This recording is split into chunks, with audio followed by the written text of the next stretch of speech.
ഇവാഞ്ചലിയും അനുദിന സുവിശേഷ വിചിന്തനം. ഈശോ മിശിഹായിക്ക് സ്തുതിയായിരിക്കട്ടെ. ആണ്ടുവട്ടം 18-ാം വാരം വെള്ളിയാഴ്ച. സുവിശേഷത്തിലൂടെ നമ്മളുടെ ധ്യാന ചിന്തയായി മാറുന്ന സുവിശേഷ ഭാഗം വിശുദ്ധ മത്തായി എഴുതിയ സുവിശേഷം 16-ാം അധ്യായം 24 മുതൽ 28 വരെയുള്ള വചനങ്ങൾ. ഒരു ആദ്യ വെള്ളിയാഴ്ച രോഗികൾക്ക് പരിശുദ്ധ കുർബാന കൊടുക്കുവാൻ വേണ്ടി പോയി. വലതുകാലിൽ വലിയ വ്രണമുള്ള, വേദനയുടെ തീ തിന്നുന്ന ഒരമ്മച്ചി. പ്രാർത്ഥന തുടങ്ങിയപ്പോൾ അമ്മച്ചി എഴുന്നേറ്റ് നിൽക്കാൻ ശ്രമിക്കുന്നുണ്ട്. ഇരുന്ന് പ്രാർത്ഥിച്ച് ഈശോയെ സ്വീകരിച്ചാൽ മതിയെന്ന് പറഞ്ഞു. എന്നാലും അത് കേൾക്കാതെ അമ്മച്ചി വീണ്ടും എഴുന്നേറ്റ് നിൽക്കുവാൻ ശ്രമിക്കുന്നുണ്ട്. വീണ്ടും അച്ഛൻ പറഞ്ഞു, ഈശോയെ ഇരുന്നുകൊണ്ട് പ്രാർത്ഥനയോടെ സ്വീകരിച്ചാൽ മതി അമ്മച്ചി. ആ അമ്മച്ചി മറുപടി പറഞ്ഞത് ഇങ്ങനെയാണ്: അച്ചോ, എനിക്ക് വേണ്ടി ഇത്രയും അധികം സഹിച്ച് മരണമടഞ്ഞ് ഇന്നും സ്വർഗത്തിലായിരുന്നുകൊണ്ട് എനിക്ക് ആവശ്യമുള്ള അനുഗ്രഹങ്ങളും സൃഷ്ടിയും നൽകുന്ന ഈശോയ്ക്ക് വേണ്ടി ഇത്രയെങ്കിലും ഞാൻ സഹിക്കേണ്ടതല്ലേ? ഞാൻ സഹിക്കുന്നില്ലെങ്കിൽ എന്താണ് എൻ്റെ ജീവിതം കൊണ്ട് അർത്ഥം? സഹനത്തെക്കുറിച്ച് വിവിധ കാഴ്ചപ്പാടുകൾ, വിവിധ വീക്ഷണങ്ങൾ, വിവിധ കോൺസെപ്റ്റുകളുള്ളവരാണ് നമ്മൾ ഓരോരുത്തരും. പക്ഷെ ആ അമ്മച്ചിയുടെ ഇന്നത്തെ ആ സഹനത്തെക്കുറിച്ചുള്ള കോൺസെപ്റ്റ് വളരെ ഹൃദ്യമായിട്ട് തോന്നി. തൻ്റെ സഹനത്തെ അനുദിനം ഈശോയെ കുറിച്ച് പ്രഘോഷിക്കുവാനുള്ള ഒരു പുണ്യവേദനയായി കണക്കാക്കുന്ന ഒരമ്മയാണ് അന്ന് കാണാൻ സാധിച്ചത്. പ്രിയമുള്ളവരെ, ഇന്നത്തെ സുവിശേഷത്തിൽ ഈശോ അരുളി ചെയ്യുന്നുണ്ട്: ആരെങ്കിലും എന്നെ അനുഗമിക്കുവാൻ ആഗ്രഹിക്കുന്നെങ്കിൽ അവൻ തന്നെ പരിത്യജിച്ച് തൻ്റെ കുരിശുമെടുത്ത് എന്നെ അനുഗമിക്കട്ടെ. പിന്നീട് ഈശോ പറയുന്നു, ഒരുവൻ ലോകം മുഴുവൻ നേടിയാലും സ്വന്തം ആത്മാവിനെ നഷ്ടപ്പെടുത്തിയാൽ അവൻ എന്ത് പ്രയോജനം?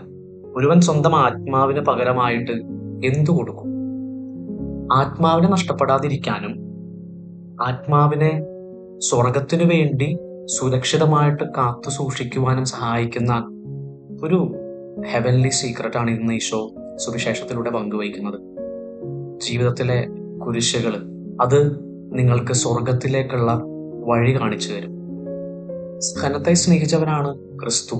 കാരണം അവനറിയാമായിരുന്നു ആ സഹന വഴികൾ, ആ കുരിശ് യാത്രകൾ അത് തന്നെ ഉത്ഥാനത്തിന്റെ വലിയ പ്രത്യാശയിലേക്ക് നയിക്കും.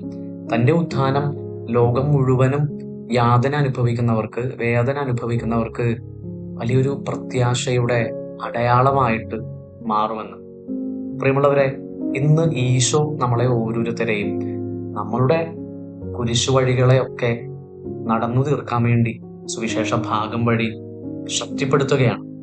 അപ്പോസ്തലന്മാരുടെ പ്രവർത്തനം 8-ാം അധ്യായം 4 മുതലുള്ള വചനങ്ങളിൽ ക്രിസ്തീയ മതപീഡകരാൽ ചിതറിക്കപ്പെട്ട അനേകം വിശ്വാസികൾ വചനം പ്രഘോഷിച്ചുകൊണ്ട് ചുറ്റി സഞ്ചരിച്ചു എന്ന് കാണും. അങ്ങനെ ചുറ്റി സഞ്ചരിച്ചവരിൽ ഒരുവൻ പീലിപ്പോസ് ആയിരുന്നു. വചനം ഇങ്ങനെ നമ്മൾ വായിക്കുന്നുണ്ട്: പീലിപ്പോസ് സമരിയായിലെ ഒരു നഗരത്തിൽ ചെന്ന് അവിടെയുള്ളവരോട് ക്രിസ്തുവിനെ പറ്റി പ്രഘോഷിച്ചു. അവന്റെ വാക്കുകൾ കേൾക്കുകയും അവൻ ഈശോയുടെ നാമത്തിൽ പ്രവർത്തിച്ച അടയാളങ്ങൾ കാണുകയും ചെയ്ത ജനക്കൂട്ടം അവൻ പറഞ്ഞ കാര്യങ്ങൾ ഏക മനസ്സോടെ ശ്രദ്ധിച്ചുവെന്ന്. പിന്നീട് നമ്മൾ 8-ാം വചനത്തിൽ വായിക്കുന്നു: അങ്ങനെ ആ നഗരത്തിൽ വലിയ സന്തോഷം ഉണ്ടായി. ഈ ഒരു വലിയ സന്തോഷം എന്ന് പറയുന്നത് ആത്മാവിനെ നേടിയ ഒരു സന്തോഷമാണ്. ഈ ഒരു സന്തോഷത്തിലേക്കാണ് ഈശോ ഇന്നത്തെ സുവിശേഷ ആത്മീയതയിലൂടെ നമ്മളെ ഓരോരുത്തരെയും ക്ഷണിക്കുന്നത്. പ്രിയമുള്ളവരെ, നമ്മുടെ അനുദിന ജീവിതത്തിലെ യാതനകളെ, സഹനങ്ങളെ എല്ലാം ഈശോയുടെ കരങ്ങളിലേക്ക് സമർപ്പിച്ചുകൊണ്ട് നീ എങ്ങനെ നിന്റെ സഹന വഴികൾ നടന്ന് പ്രത്യാശയിലേക്ക്, ഉയർപ്പിന്റെ പ്രത്യാശയിലേക്ക് പ്രവേശിച്ചു. ആ തരുണത്തിൽ നിങ്ങളെയും ഞങ്ങളുടെ സഹനങ്ങളിലൂടെ സ്വർഗീയ ജീവിതത്തിൽ എത്തിച്ചേരുവാൻ സഹായിക്കണമേ. കൃപയുള്ളവരായിട്ട് മാറാൻ അനുഗ്രഹിക്കണമേ എന്ന് നമുക്ക് പ്രാർത്ഥിക്കാം. ദൈവം നമ്മെല്ലാവരെയും സമൃദ്ധമായിട്ട് അനുഗ്രഹിക്കട്ടെ. പണ്ട് കുറിച്ചുവെച്ച ധ്യാന നിമിഷങ്ങളിലെ 2 വരികൾ ഓർക്കുന്നുണ്ട്. ഇങ്ങനെയാണെന്ന് എഴുതി കുറിച്ചത്: സഹനത്തിൽ വേദനയുടെ തീ നിന്ന് തളർന്നു വീഴുമ്പോൾ ഓർക്കുക, നീ ആണിപ്പഴുതുള്ള കരങ്ങളാൽ നിന്നെ താങ്ങുന്ന ക്രൂശിതൻ നിന്റെ കൂടെയുണ്ടെന്ന്. ആമേൻ.